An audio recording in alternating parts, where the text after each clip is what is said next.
제22대 총선이 하루 앞으로 다가오면서 투자자들의 시선이 총선 결과를 향하고 있습니다. 금융투자소득세 폐지와 밸류업 프로그램에 운명이 걸려 있다는 분석이 나오고 있습니다. 윤석열 대통령이 국가 총력전이 된 반도체 경쟁에 맞춰 투자 인센티브를 전면 재점검하겠다고 밝혔습니다. 대통령직 속 국가인공지능위원회도 신설하기로 했습니다. 미국 연준의 기준금리 인하를 둘러싼 불확실성이 커지면서 미국 국채금리가 연중 최고치를 기록했습니다. 미국의 금리가 몇 년 안에 8%대까지 오를 것이란 비관론도 등장했습니다. 전방위적인 규제 완화 속에 서울 부동산 시장이 새로운 전기를 맞고 있습니다. 특히 강남과 여의도 등 핵심 지역의 규제가 풀리면서 기대감이 커지고 있습니다.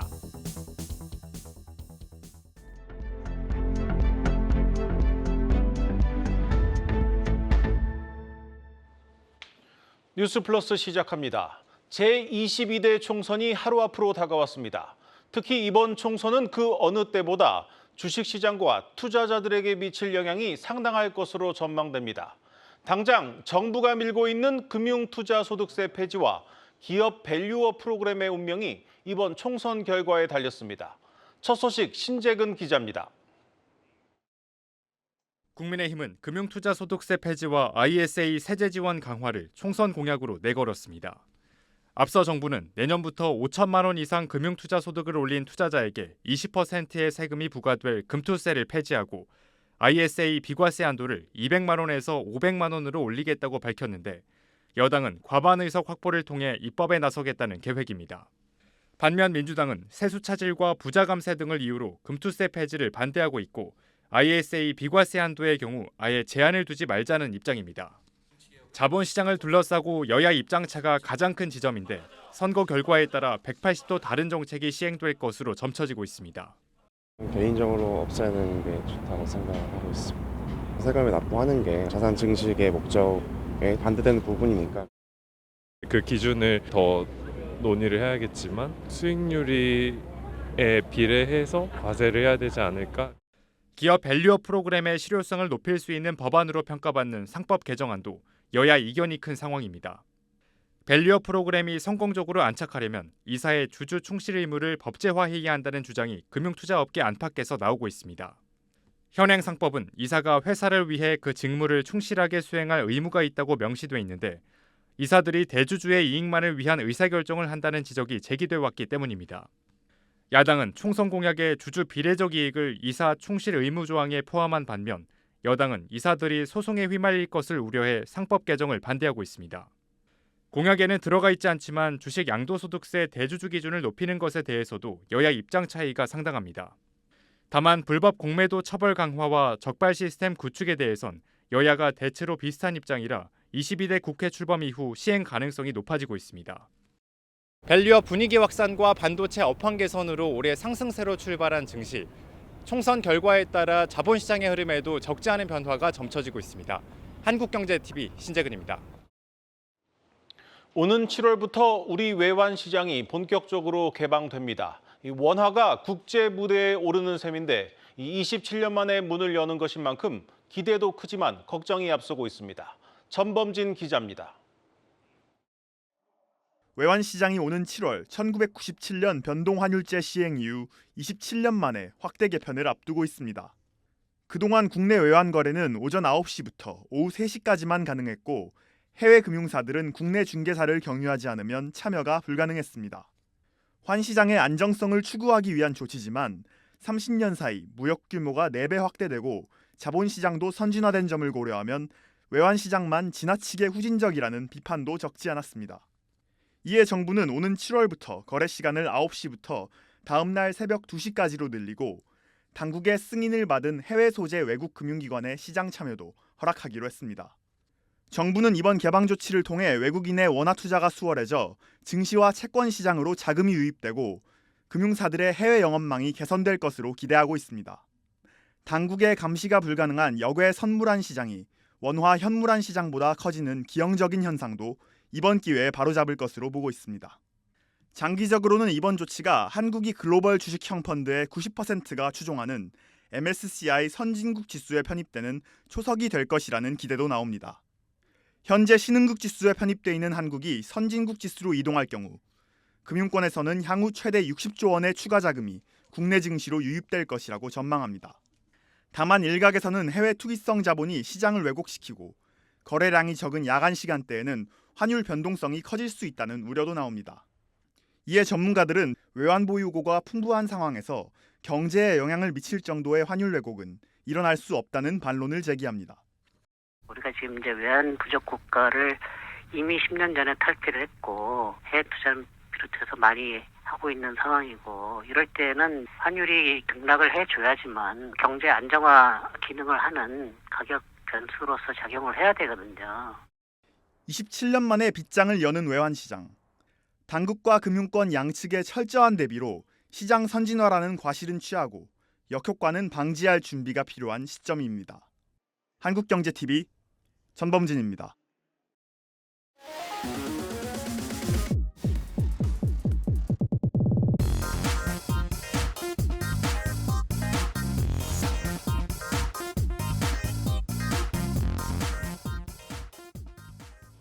이슈 플러스입니다. 전방위적인 규제 완화 속에 서울 부동산 시장이 새로운 전기를 맞고 있습니다. 이 재개발, 재건축 규제를 푸는 것은 물론 이제 그린벨트와 군사보호구역까지 손을 대고 있습니다.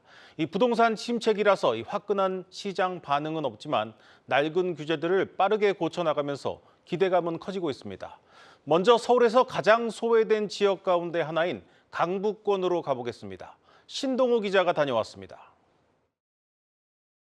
시민으로서는 기대감이 크고요. 특히 도봉 지역에 상당히 낙후되어 있습니다. 개발이 되는 게 또 당연하다고 그 주민으로.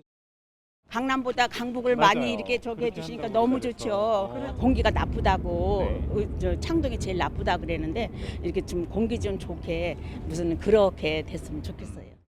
서울 강북권 대표 주거단지인 노도강 주민들은 벌써부터 기대감에 차 있습니다. 서울시가 대개조 프로젝트를 통해 신도시급으로 개발한다고 밝혔기 때문입니다. 재개발, 재건축을 하고 싶은데 요건을 약간 갖추지 못해서 재개발, 재건축을 하지 못했던 단지들까지도 그 대상에 편입됨으로써 쾌적한 주거 환경으로 나아갈 수 있는 기반이 만들어지게 되는 셈입니다. 이제 거기에 용적률 완화와 공공기여의 축소가 동인이 되겠습니다. 현재 서울에서 30년 넘은 노후주택 가운데 절반 정도가 강북권에 몰려 있습니다. 서울시의 계획대로 용적률 확대 등이 이루어지면 127개 아파트 단지 10만 가구의 재건축이 빨라질 전망입니다. 특히 상업시설의 강남 수준까지 늘리기 위해 상업지역 면적을 제한하는 규제도 풀리게 됩니다. 대규모 편의시설과 다양한 기업 유치까지 더해지면 지역 가치가 더욱 부각될 전망입니다. 이제 재건축 기한도 이제 어느 정도 넘어서면서 이제 재건축을 하려는 그런 수요 자체는 있는데 그 재건축 관련된 법 같은 것들이 아직 뭐 완전히 바뀌진 않다 보니까 이번 총선 결과에 따라서 좀 많이 좀 달라지지 않을까 생각이 됩니다. 뭐 구체적으로 좀 나오지 않아서 개선이 되고 속도감이 보이면은 충분히 일자리도 생기고 강북권도 주거 지역으로서도 좀 메리트가 더 생기지 않을까. 잇따른 개발 소식에 노도강 일대의 집값은 연초부터 미세한 회복세를 보이고 있습니다. 최신 통계에 따르면 노도강을 포함한 동북권 실거래가 지수는 서울 5대 권역에서 상승폭이 가장 컸습니다. 다만 실제 현장을 찾아가 보니 반응은 크게 엇갈렸습니다. 부동산 시장 침체에 따른 타격이 다른 지역에 비해 크다는 이유에서입니다. 최근에 그 얘기 나왔다고 해서 뭐 사람들이 투자자가 몰린다거나 그런 것도 없고요. 지금은 여기 아파트 매매 거래도 거의 제로라고 보시면 돼요. TV에서는 매매가가 오르고 있다 그렇게 얘기하시는데 그것도 제가 볼 때 잘못된 통계인 것 같아요. 분위기가 상당히 안 좋네요. 문의는 많이 와요. 아파트가 매기가 없고 지금 기대할 건 없는 것 같은데. 재건축 규제는 크게 완화됐지만 공사비 쇼크로 사업이 잘 추진될지도 미지수입니다. 집값에 육박하는 분담금이 나온 단지도 있는 만큼 유독 영끌족이 많은 노도강 주민들의 부담은 더욱 커질 전망입니다. 한국경제TV 신동호입니다. 취재 기자와 조금 더 자세히 들여다보겠습니다. 부동산부 방서우 기자 나왔습니다. 방 기자, 그러니까 이제 강북의 규제를 풀어서 이 강남처럼 만들겠다는 게 이제 골자네요. 네, 그렇습니다. 이제 한마디로 총량제 이런 곳을 폐지해서 이제 강북의 부족한 상업 지역을 말씀하신 것처럼 강남권 수준으로 대폭 늘린다는 것이 핵심입니다. 실제로 이 강북에서는 이제 동부권과 서부권을 합쳐도 동남권에 미치지 못하고 또 도심권에 비하면 상업 지역이 거의 절반 수준이어서 베드타운으로 전락할 수밖에 없었습니다. 하지만 이제는 일자리 창출에 도움이 된다면 이 상업 지역으로 정해진 면적을 넘어서도 상업시설을 추가로 지을 수 있게 됩니다. 강북권에만 이런 식으로 개발을 할 수 있는 곳이 총 16군데에 달하는데요. 거의 뭐 이제 대규모 개발이 가능한 차량기지 같은 곳입니다. 이런 곳에 이제 뭐 기업 유치 조건으로 개발을 한다고 하면은 어떤 계획도 되게 자유롭게 세울 수 있게 해주고 또 용적률을 960%까지 올려주고 좀 이런 어떻게 규제를 많이 풀어준다는 그런 입장입니다. 한마디로 이런 식으로 개발을 하게 되면은 좀 강남 같은 강북을 넘어서 되게 유명한 세계적으로 유명한 싱가포르 마리나 베이 샌즈도 넘볼 수 있게 한다는 그런 구상입니다. 네, 강북권을 이제 먼저 살펴봤는데 다음 우리가 좀 눈여겨봐야 될 서울 지역은 어디입니까? 다음은 여의도입니다. 네. 보통 이제 여의도 하면은 좀 이제 63 빌딩도 그렇고 좀 금융회사나 뭐 이런 좀 국회나 이런 곳들이 있어서 굉장히 좀 개발과 고밀 개발과는 특히 거리가 먼 곳이라는 인식이 있었는데 이런 여의도도 지금 제2의 도약을 준비하고 있다고 합니다. 이번에는 양현주 기자가 다녀왔습니다. 네, 저는 지금 서여의도와 동여의도를 나누는 여의도공원 인근에 나와 있습니다. 서여의도의 경우 고도 제한으로 인해 최고 높이 51m까지밖에 건물을 짓지 못하는 반면 동여의도의 경우 보시다시피 높은 마천루가 즐비합니다. 하지만 최근 한동훈 국민의힘 비대위원장이 국회의사당을 세종으로 이전하겠다라고 발언하면서 서여의도 개발에 대한 기대감이 높아지고 있습니다. 국회의사당이 위치한 서여의도는 보안 문제로 건물을 높이 지을 수 없습니다. 우리나라의 정치와 경제 1번지로 꼽히지만 낮고 넓은 형태의 건물만 가득한 이유입니다. 최근 서울시가 이곳의 고도 제한을 170m로 완화하겠다고 발표했지만 국회의 반대로 지연됐습니다. 하지만 국회가 세종으로 이전하게 되면 50년 된 높이 규제를 유지할 이유가 사라집니다. 길 건너편 금융회사들이 밀집한 동여의도의 경우 용적률이 1200%까지 허용된 만큼 키를 맞출 수 있게 되는 겁니다. 국회가 세종으로 이전하게 되면 서여의도의 고도 제한은 당연히 완화될 수 있겠다라고 생각해서 저희 시로서는 상당히 고무적이고요. 특히 국회가 이전하면 공터로 남는 땅만 10만 평에 달해 대규모 개발 호재가 예상됩니다. 상황이 이렇다 보니 인근 부동산에서는 벌써부터 매물을 거둬들이는 집주인이 늘고 있습니다.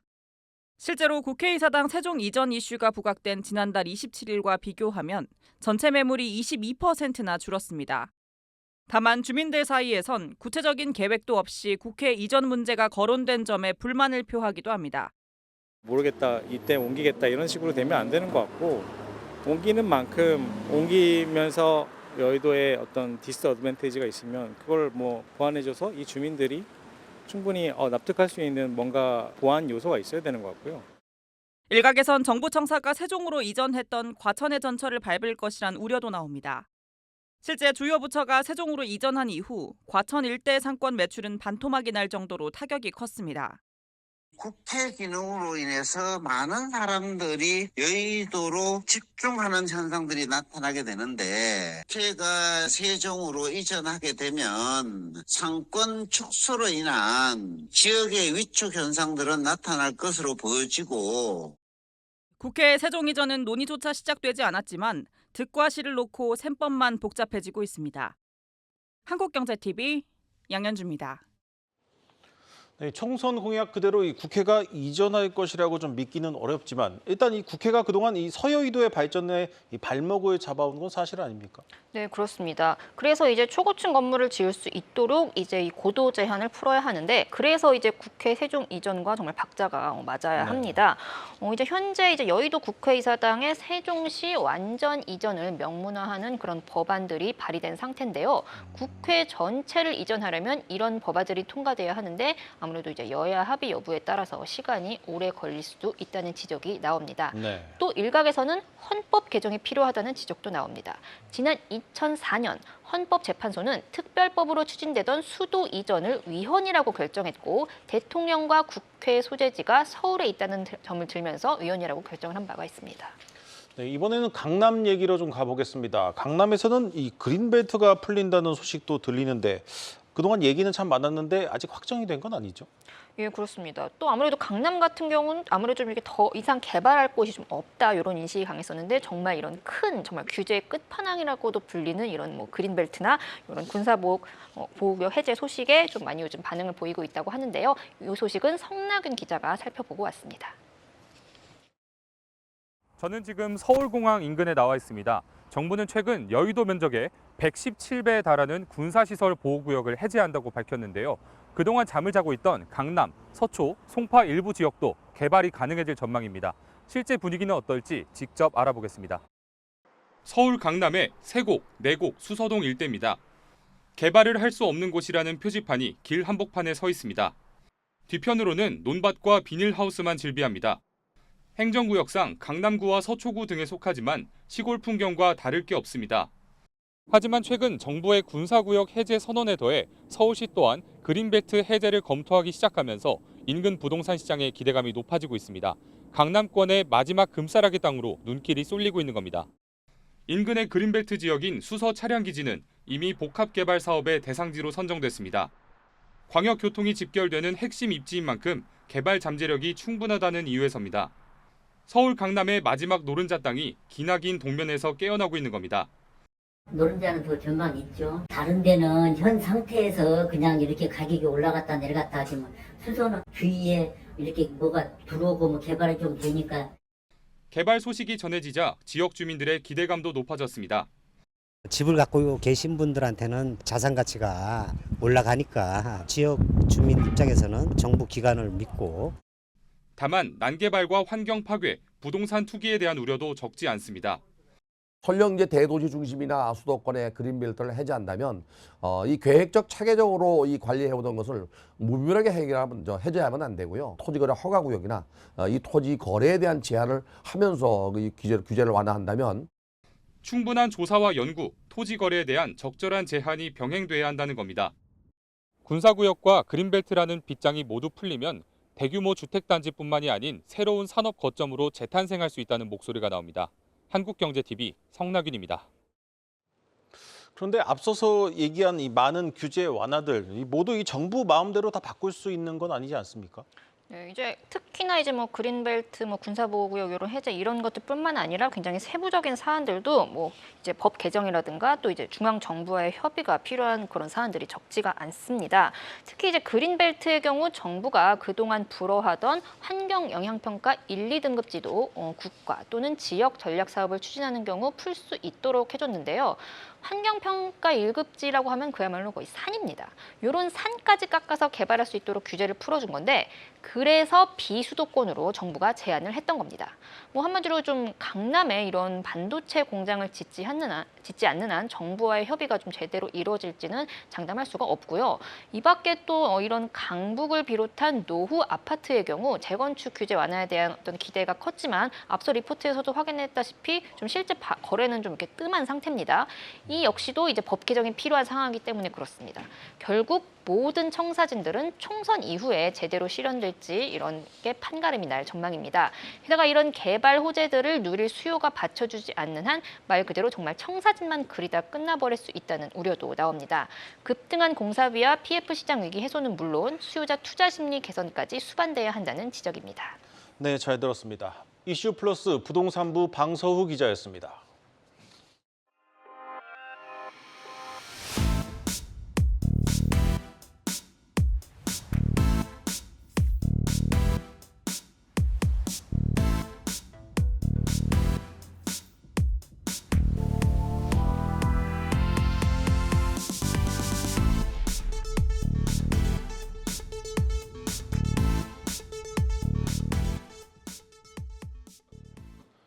금값이 연일 사상 최고가 행진을 이어가고 있는 가운데 금값이 지금보다 2배 이상 오를 것이라고 말하는 사람이 있습니다.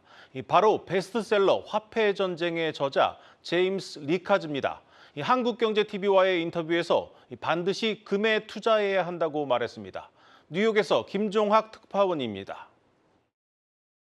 이달 들어 트로이 온스당 2,300달러를 돌파한 금값은 올해 들어 상승률만 13%, 같은 기간 미국 S&P 500 지수 상승폭을 뛰어넘었습니다.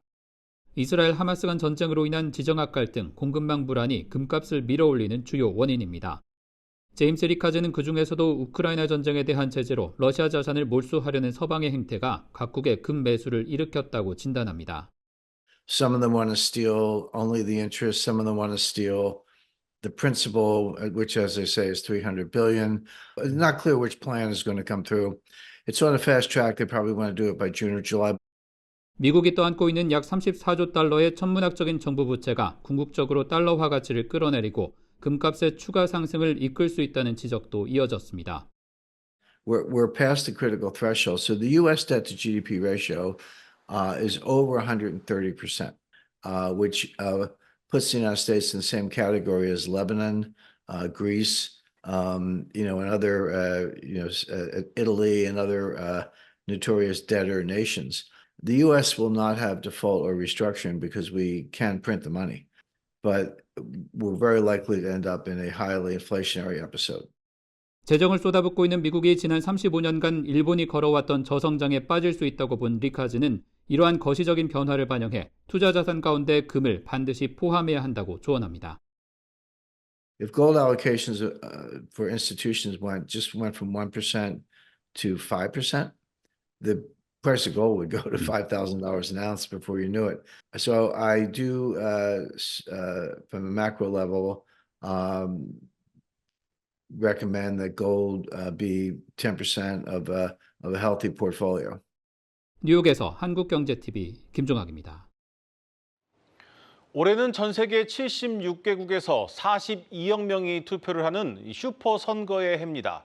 그래서 정치가 경제를 좌우하는 이른바 폴리코노미 현상도 더욱 뚜렷해지고 있습니다. 오는 11일 이 폴리코노미가 만드는 새로운 세계 경제의 질서를 내다볼 수 있는 이 지식의 향연이 열립니다. 2024 세계 경제 금융 컨퍼런스를 임동진 기자가 소개합니다. 저성장의 늪에서 벗어나기 위해 각국은 새로운 정책을 시도해야 하는 기로에 서 있습니다. 이 같은 상황에서 치러질 미국과 유럽, 일본 등 주요국들의 선거는 특히 글로벌 경제의 패러다임 변화를 가져올 전망입니다. 2024 세계 경제금융 컨퍼런스에선 폴리코노미의 해, 새롭게 정립되고 있는 세계 경제 질서를 살펴보고 우리의 대응 방안을 논의합니다. 기조연설자로 나서는 더글라스 레디커 전 세계경제포럼 글로벌 어젠다 협의회 의장은 2차 세계대전 이후 유지되어 온 국제 시스템이 직면한 도전을 진단하고 커져가는 불확실성 속에서 리더들이 고려해야 할 다양한 요인들을 소개합니다. 이어지는 1세션에서는 더글라스 레디커와 김병현 서울대 경제학부 석좌 교수, 이대식 태제미래전략연구원 연구실장이 다극화 시대 우리가 취해야 할 전략은 무엇인지에 대해 심도 있는 토론을 펼칩니다. 미국 대선, 러시아 우크라이나 전쟁 향방에 따른 시나리오도 점검할 예정입니다. 미국 대선 결과에 따른 미국의 외교 정책, 경제 정책의 변화를 보고 그다음에 다양한 지정학적인 리스크들을 평가하고 그에 따른 우리 경제의 해법들을 찾도록 하겠습니다. 이 세션에서는 앤디 쉐 전 모건 스탠리 수석 이코노미스트, 김성현 성균관대 경제대 학장, 정영식 대외경제정책연구원 국제거시금융실장과 함께 미국과 우리나라의 금리 인하 시점을 전망해봅니다. 또 중국의 내수 부진이 글로벌 경기, 특히 우리 경제와 금융시장에 미칠 영향도 살펴봅니다. 저출생에 따른 축소경제 시대 대응 방안을 논의할 3세션에서는 제니퍼 슈바 전 미 국방부 인구통계학 컨설턴트와 이태수 한국보건사회연구원 원장, 이삼식 한양대 고령사회연구원 원장이 우리나라가 나아가야 할 방향에 대해 해안을 제시합니다. 마지막 4세션은 티모시 파판드레우 이머징 트랜스포트 어드바이저 CEO와 조성준 서울대 산업공학과 교수, 박준영 삼성전자 상생협력센터 반도체 기술 분야 자문교수 등이 참여해 AI 표준 선정을 위한 각국의 전략을 분석하고 주요 미래 산업의 흐름도 공유합니다. I think the thing that allows South Korea to really shine is really focusing on building a national ethical AI framework. So South Korea can lead the region, frankly, in developing ethical guidelines for AI development and deployment. This will build trust and positions the country as a responsible AI leader in the region. 2024 세계 경제금융 컨퍼런스는 오는 11일 오전 10시 그랜드 하얏트 서울 호텔 그랜드 볼룸에서 열립니다. 한국경제TV 임동진입니다. 오늘 준비한 뉴스 플러스는 여기까지입니다. 함께해 주신 여러분 고맙습니다.